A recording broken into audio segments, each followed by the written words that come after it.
கரூரில் வந்து செய்தி தொடர்பாளர் வந்து எம்எல்ஏ வந்து அடித்து துன்புறுத்திருக்காரு. பத்திரிகையாளருக்கு சுதந்திர பாதுகாப்பு இருக்கா இல்லைங்க. அந்த பத்திரிகையாளரை அந்த குவாரிக்கு போனதே ஒரு உள்நோக்கம். சேகரெட்டினுடைய அலுவலகம் 500 கோடிக்கு போகும். நீங்க 1ஆம் தேதியிலிருந்து 5ஆம் தேதிக்குள்ள ஒரு ரகசிய கேமரா வாங்க வைங்க. எத்தனை நிருபர் போறான், கைது போட்டு காசு வாங்கிட்டு வர்றான். ஒருவன் போவான், ஒருவன் வருவான், ஒருவன் போவான், ஒருவன் வருவான். ஆனால் அப்படி போனாலே அடிக்கிறது தப்பு இல்லை. பத்திரிகையாளர் மன்றத்தில் 3 பேர் குண்டாசு நடிச்சிருக்காங்க. அப்ப இந்த பத்திரிகையாளர் லட்சணத்தை பாருங்க. சவுக்கு குண்டாசு நடிச்சாங்க. 15 கிலோ தான் மொத்த பாடியே இருக்கும். கிஷோர் கே சாமின்னு ஒரு மார்வாடி பானிபூரி விற்கிற பையன், அவரு திமுக போட்டு அடிக்கிறான். திமுக எவ்வளவு பலவீனம், ரோட்ட போறவங்களாம் அடிக்கிறான். அன்பழகன் குண்டாசு, சவுக்கு குண்டாசு, கிஷோர் கே சாமி குண்டாசு, எல்லாம் எங்க பிரீடு, எங்க உற்பத்தியானவர்கள். சென்னை பிரஸ் கிளப்ல அங்க டீ ஊத்தி கொடுக்குற பையன் தான் ஜேக்கப். நிருபர்கள் தாக்கப்பட்டா நம்ம அதை தட்டி கேட்கலாம். இவர்கள் பூராம தாரகர்கள். தமிழ்நாட்டில் வந்து பெண்களுக்கு பாதுகாப்பு இல்லை திமுக ஆட்சிக்கு முன்னாடி மாதிரியும் சொல்றாங்க. இல்லைங்க, திமுக அண்ணா திமுக வேறு வேறுலாம் பார்க்காதீங்க சார். ரெண்டும் ஒரே ஒரு நடுவில் ஒரு எழுத்து மட்டும் இருக்கு.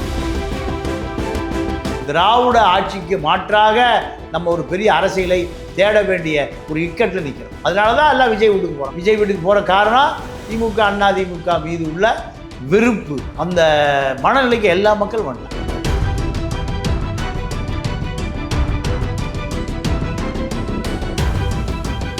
கலர் கண்ணாடி வாய்ஸ் நேயர்களுக்கு வணக்கம். இன்று நம்மோடு இருப்பவர் அரசியல் விமர்சகர் தமிழா பாண்டியன் அவர்கள். வணக்கம் சார். வணக்கம். இப்போ பார்த்தீங்கன்னா தமிழ்நாட்டில் சட்ட ஒழுங்கு என்னவா இருக்குன்ற கேள்வி ஒன்று இருக்குது. இப்போ பார்த்தீங்கன்னா கரூரில் வந்து ஒரு செய்தி தொடர்பாளர் வந்து எம்எல்ஏ வந்து அடித்து துன்புறுத்திருக்காரு. அதை எப்படி பார்க்குறீங்க? பத்திரிகையாளருக்கு சுதந்திர பாதுகாப்பு இருக்கா இல்லையா? இல்லைங்க, அந்த பத்திரிகையாளரை அந்த குவாரிக்கு போனதே ஒரு உள்நோக்கம் இருக்குது. நீங்கள் குவாரி தமிழ்நாடு முழுக்க 234 எம்எல்ஏவும் குவாரி நடத்துகிறாங்க. 234 எம்எல்ஏக்களும் குவாரி நடத்துகிறார்கள். அந்த ஊடகத்தினுடைய எடிட்டர்களுக்கு தெரியும். இவர் அங்கே போனதே கட்டிங் வாங்க தான் போயிருக்கு. அதை எக்ஸ்போஸ் பண்ணுன்றதுக்கெல்லாம் போல இல்லை. நீங்கள் நானும் ஊடகத்தில் பல காலம் குப்பை கொட்டியிருக்கேன். இந்த தமிழ்நாட்டில் மணல் கடத்தல் தொடர்ந்து நடந்துட்டுருக்கு. சட்டவிரோத குவாரிகள் தொடர்ந்து நடக்குது. அங்கெல்லாம் போகாத நிருபர் கேமரா தூட்டி அங்கே போகிறார். அங்கே ஏன் அங்கே போகிறாரு? ஒரு சமூக ஆர்வத்தில் சுட்டி காட்டு. அப்படிலாம் போகவே முடியாது. அந்த சென்னை அலுவலகத்திலிருந்து நீ ஏன் அங்கே போன? நீங்கள் சேகர் ரெட்டி ஆஃபீஸ் இருக்குது இந்த டி நகரில். அந்த ஆஃபீஸு பிரம்மாண்ட ஆஃபீஸ். இந்த வீதிக்கு அந்த வீதிக்கு இருக்குது. ஏறக்குறைய அந்த கட்டடத்தின் விலை மட்டும் எனக்கு தெரிஞ்சு ஒரு 500 கோடி ரூபா இருக்கும். யாருடைய விலை? ஆஃபீஸு சேகர் ரெட்டியினுடைய அலுவலகம் 500 கோடிக்கு போகும். ஏறக்குறைய எனக்கு தெரிஞ்சு ஒரு 2 லட்சம் ஸ்கொயர் ஃபீட்டில் இருக்குது. எவ்வளவு? 2 லட்சம் ஸ்கொயர் ஃபீட்டில் இருக்குது. நீங்கள் 1ஆம் தேதியிலிருந்து 5ஆம் தேதிக்குள்ள ஒரு ரகசிய கேமரா வாங்க வைங்க. எத்தனை நிருபர் போகிறான், கைது போட்டு காசு வாங்கிட்டு வர்றான். ஒருவன் போவான், ஒருவன் வருவான், ஒருவன் போவான், ஒருவன் வருவான். அந்த நோட்டை போய் ஜெராக்ஸ் எடுத்துட்டு வாங்க. ஆனால் அப்படி போனாலே அடிக்கிறது தப்பு இல்லை. அப்படி போனாலே இவங்க அடித்து ஒரு 5-6 நாள் வச்சு அடிச்சுட்டு தான் சொல்கிறாங்க. அடிக்கத்தான் சார் செய்வான்.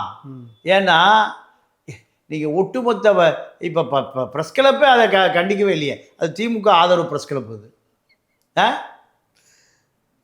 திமுக ஆதரவு ப்ரெஸ் கிளப். அந்த ஆசிப் என்ன பண்ணார் தெரியுமில்ல? இந்த அரசாங்கத்திட்ட வீடு வாங்கினார், யாருக்கும் தெரியாமல். அவர் பத்திரிக்கையாளர் இன்னும் ஜேக்கப்பை விரட்டாமல் வச்சுருக்கார். ஆசிப் ஏன்? பழைய ஜேக்கப் வீடே 1 கோடி கட்டியிருக்கான், 1 கோடி நிலம் ஆக்கிரமிச்சிருக்கான் அந்த ப்ரெஸ் கிளப்பை வச்சு. பழைய திருடர்கள்லாம் போயிட்டான்னு பார்த்தா இந்த திருடன் விடவே மாட்டேங்கிறாங்க. ஏன் ஆசிப் ஏன் விட மாட்டேங்கிறாரு? திருடி கொடுத்துட்டு இருக்காரு. பல ரகசியங்கள் தெரியும். இப்போ எப்படி கார்பரேஷனுக்கு கமிஷனர், நகராட்சி ஆணையாளர் நேரிட்டு இருந்தாலும் வேலுமணிட்டு இருக்கிறாரு, வேலுமணிட்டு இருந்தாலும் நேரிட்டு இருக்கிறார்.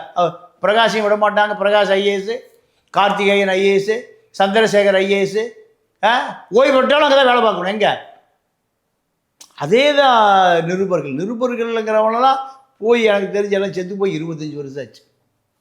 இந்த நிருபர்களை எங்கேயும் யாரும் தயாரிப்பதில்லை. கேரளா ப்ரெஸ் கிளப்பில் யாரையும் சேர்த்த மாட்டான். ஏங்க ஐயா? ஏன் சேர்த்த மாட்டான்னா அவன் ப்ரொஃபஷனல் பத்திரிக்கையாளர் இருக்கணும். இங்கே நண்டு விற்கிறவன், பீச்சில் சுண்டல் விற்கிறவன், எல்லாம் பார்த்தீங்கன்னா ஒரு கார்டு வச்சுருப்பான், போலீஸ்காரனை காமிச்சு நான் சார் நிருபர்னு போயிட்டே இருப்போம்.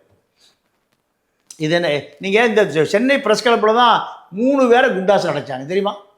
அன்பழகன் குண்டாசு அடைச்சாங்க. உலகத்தில் ரவுடிகளை தாங்க குண்டாசு நடப்பான். சாராயம் விற்கிறவன், கஞ்சா விற்கிறவன், அபின் விற்கிறவன், பெற்ற பெண் விற்கிறவன் தான் கஞ்சா போய் குண்டாசு நடப்பான். பத்திரிக்கையாளர் மன்றத்தில் 3 பேர் குண்டாசு அடைச்சிருக்காங்க. அப்போ இந்த பத்திரிக்கையாளர் லட்சணத்தை பாருங்கள். சவுக்கு குண்டாசு அடைச்சாங்க. 15 கிலோ தான் மொத்த பாடியே இருக்கும். கிஷோர் கே சாமின்னு ஒரு மார்வாடி பானிபூரி விற்கிற பையன், அவரை திமுக போட்டு அடிக்கிறான். திமுக எவ்வளோ பல ரோட்டை போகிறவங்களாம் அடிக்கிறான். அன்பழகன் குண்டாசு, சவுக்கு குண்டாசு, கிஷோர் கே சாமி குண்டாசு. எல்லாம் எங்கே பிரீடு, எங்கே உற்பத்தியானவர்கள்? சென்னை ப்ரெஸ் கிளப்பில். அங்கே டீ ஊற்றி கொடுக்குற பையன் தான் ஜேக்கப். 1 கோடி ரூபாய்க்கு இப்போ பங்களா கட்டியிருக்கான். 1 கோடி ரூபாய் இடத்த மடக்கி வச்சுருக்கான். இவனுக்கெல்லாம் தான் குவாரியில் போய் வசூல் பண்ணுறது. எனக்கு தெரிஞ்சு என்கிட்டே இருந்த ஒரு ஒரு ரிப்போர்ட்டர் இன்றைக்கி அவர் கோடிக்கணக்காக சம்பாதிச்சிட்டார். எவ்வளோ? கோடிக்கணக்கு. என்ன தெரியுமா வேலை? கார் எடுத்துக்குவார், எல்லா குவாரியும் ஒரு வசூல். பாதி அவர் எடுத்துக்குவார், பாதி கொண்டு வந்து அவங்க ஓனருக்கு கொடுத்துருவார். ஓனருக்கு கொடுத்துருவார்.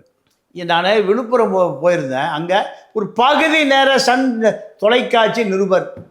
அவர் என்ன வச்சுருக்காரு? Fortuner car. எப்படி வரும் சொல்ல? நான் கம்பெனியில் அவ்வளோ சம்பளம் கொடுக்குறாங்களா? எதுக்கு? குவாரியில் மிரட்டி காசு வாங்கி வசூல் பண்ணி மேலே பாதி கொடுத்து கீழே பாதி வச்சுக்கிறது. அப்போது நிருபர்கள் தாக்கப்பட்டால் நம்ம அதை தட்டி கேட்கலாம். இவர்கள் பூராமல் தரகர்கள். நிருபர்கள் வேறு, தரகர்கள் வேறு. இவர்களாம் தரகர்கள். இப்படி ஒரு பக்கம் இருக்குல்ல, எம்எல்ஏ வந்து ஒரு ஆக்ஷன் எடுக்கிறது இல்லை. திமுக ஆட்சிக்கு வந்தாலே வந்து எல்லாரையும் தாக்கப்படுறாங்க அப்படின்ற மாதிரி ஒரு குற்றச்சாட்டு இருக்குது. இந்த விஷயத்தை வச்சு நிறைய கண்டனங்கள் எழுப்பப்பட்டிருக்கு. இதெல்லாம் எப்படி பார்க்குறீங்க? இல்லைங்க, அதாவது திமுக மந்திரிகளும் எம்எல்ஏகளும் தான் கலெக்டரும் எஸ்பிக்களும். கலெக்டரும் எஸ்பிக்களும். அப்போது சட்டம் ஒழுங்கெல்லாம் இவர்கள் கட்டுப்பாட்டில் தான் இருக்குது. அப்போ அவர் குவாரிக்கு போனால் அவன் அடிக்கத்தானே செய்வான். நீங்கள் புகார் எங்குண்டி கொடுக்குறது? கொடுத்த கைது பண்ணிடுறது. தீர்வு தான் என்ன தான்? தீர்வு தான் என்ன? தீர்வு என்னன்னா, இது சாதாரண விஷயம் இல்லை. திராவிட இயக்கங்கள் வந்த பிறகு எல்லா சட்ட விரோதிகளும் சமூக விரோதிகளும் அரசியல் அதிகாரத்துக்கு வந்துடலாம். அரசியல் அதிகாரத்துக்கு வந்துடலாம். அதிகாரத்துக்கு வந்தவரோ காவல்துறை ஒன்றும் செய்ய முடியறதில்லை. காவல்துறை ஒன்றும் செய்ய முடியறதில்லை. காவல்துறையை அவர்களை அண்டி பிழைக்க வேண்டியதாக இருக்குது. யாரை? அரசியல்வாதிகள். அப்போ எப்படி இதில் தீர்வு கிடைக்கும்? நிருபருங்கிறவன் நீங்கள் சென்னையில் ஒரு தொழிலில் ஒரு 1000 பேர் இருப்பான். 1000 பேரும் ஒரே குடைக்கு கீழே இல்லை. எனக்கு தெரிஞ்சு திருப்பூர் எனக்கு சொந்த ஊர். அங்கே ஒருத்தர், ஒரு பத்திரிக்கையாளர், எப்போவுமே கமிஷனர் ஆஃபீஸு ஐஎஸ்எல் ரொம்ப நெருக்கமாக இருப்பார். வீடெல்லாம் கட்டிட்டார். அந்த பனியன் கம்பெனி வேலைக்கு வந்தார். வேலைக்கு வந்தவர் இப்போ அவர் வீடுகள்லாம் பிரம்மாண்டமாக கட்டிட்டார். எப்படின்னா, இந்த பத்திரிக்கையாளர் மன்றத்தில் அரசுக்கு எதிராக எப்படி செய்தி வருது, ஆளுங்கட்சிக்கு எப்படி செய்தி வருது, இது அங்கேயே உட்காந்து போலீஸுக்கு சொல்லிடுவார். யாருக்கு? உளவுத்துறைக்கு. உளவுத்துறை யார் அங்கே கமிஷன் வந்தாலும் ஐஎஸ்ஐ டிஎஸ்பி இருக்கார்ல, ரொம்ப நெருக்கமாக இருப்பார். பத்திரிக்கையாளர்களை போலீஸுக்கு காட்டி கொடுப்பார் பேர் ஒரு பத்திரிக்கையாளர் இருக்கார். இதெல்லாம் எங்கே போய் சொல்கிறது? அதே மாதிரி தமிழ்நாட்டில் வந்து பெண்களுக்கு பாதுகாப்பு இல்லை திமுக ஆட்சிக்கு வந்து முன்னாடி அப்படின்ற மாதிரியும் சொல்கிறாங்க. எப்படி வரீங்க? இல்லைங்க, திமுக அதிமுக வேறுலாம் பார்க்காதீங்க சார். ரெண்டும் ஒரே ஒரு நடுவில் ஒரு எழுத்து மட்டும்தான் இருக்குது. நீங்கள் வேலுமணி, இந்த வேலுமணி தான் கமிஷனரை இங்கே கோயம்புத்தூரில் ஏகே விஸ்வநாதனை கமிஷனாக வச்சுருந்தார். அப்புறம் சென்னையில் கமிஷனாக வச்சுருந்தார். எப்படி சாத்தியம்?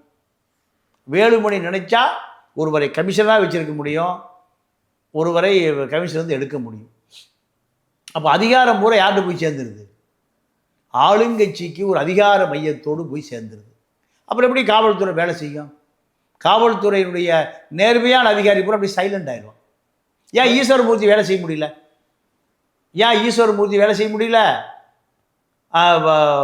ராமானுஜம் ஏன் வேலை செய்ய முடியல? பொன்மாணிக்கு எவ்வளோ நேர்மையான அதிகாரி ஏன் வேலை செய்ய முடியல? நீங்கள் மயிலாடுதுறையில் ஒரு போலீஸ் அதிகாரி டிஎஸ்பி என்ன பேர் அவர் ஜீப்பு கூட எல்லாம் நடந்தே போனார் தெரியுமா? சந்திரசேகர். சந்திரசேகர் இல்லை, இன்னும் ஏதோ நல்ல பேர். வேலையை பார்க்க முடியலையே. என்ன சொன்னாங்க? யோ கொஞ்சம் அட்ஜஸ்ட்மெண்ட் பண்ணிக்கியா, காரைக்கால் சரக்கு வருது, அப்படி தான் போயிட்டுருக்கோம், நீ கண்டுக்காத. யாருக்கு? எஸ்பி யாருக்கு சொல்கிறாரு? டிஎஸ்பிகிட்ட.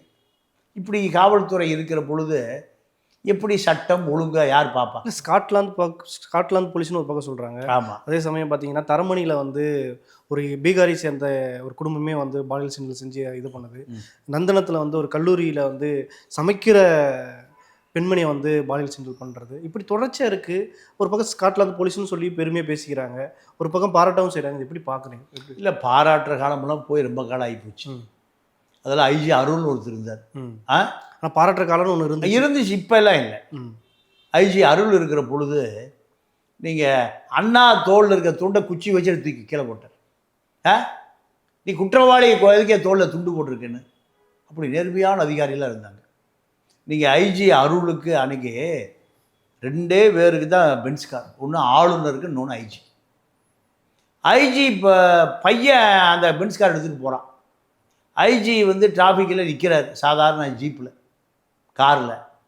அப்போது டிராஃபிக் நிறுத்துகிறாங்க. அப்போ ஐஜி கேட்குறது, யார் போகிறாரு? நம்ம கார் மாதிரி இருக்கு. டிரைவர் சொல்ல, நம்ம காரு. யார் போகிறா? நம்ம சின்ன ஐயா போகிறார். இன்ஸ்பெக்டர் கூப்பிட்டு ரிமாண்ட் பண்ணுனார். யாரை? காரையும் காரோட மகனையும் ரிமாண்ட் பண்ண சொன்னார் சார் ஐஜி அருள். அப்படி நேர்மையான அதிகாரி இருந்தாங்களா இல்லையா? அவங்க மாமனார் ஓடி போய் ஜாமீன் போட்டு பேரனை கூப்பிட்டு வந்தார். இப்படி நேர்மையான அதிகாரிகள் வாழ்ந்த காலமெல்லாம் போச்சு. இப்போ ஆளுங்கட்சிக்கு மாமா வேலை பார்க்கணும். 20,000 கோடி ரூபா ரியல் எஸ்டேட்டில் சம்பாதிக்காத தமிழ்நாட்டில் இருக்கிற காவல்துறை அதிகாரிகளே இல்லை. ஜாங்கிட்டு ஏகே விஸ்வநாதனுடைய ஒரிஜினல் ரியல் எஸ்டேட் வருமானம் 20,000 கோடி. இதில் போலீஸா? இது போலீஸ் டிபார்ட்மெண்ட்டான்னு கேட்குறேன். காரணம் எப்படி கேட்டிங்கன்னா, இவர் போலீஸ் டிபார்ட்மெண்ட் என்ன வேலை பார்த்துருப்பார் 20,000 கோடி சம்பாதிக்கிறதுக்கு?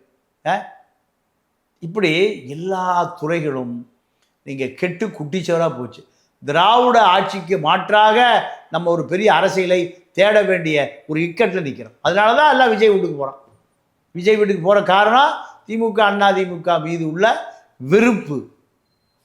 அந்த மனநிலைக்கு எல்லா மக்கள் வந்துட்டான். இல்லைன்னா விஜய்க்கு இவ்வளோ பெரிய கூட்டம்லாம் கூடாது.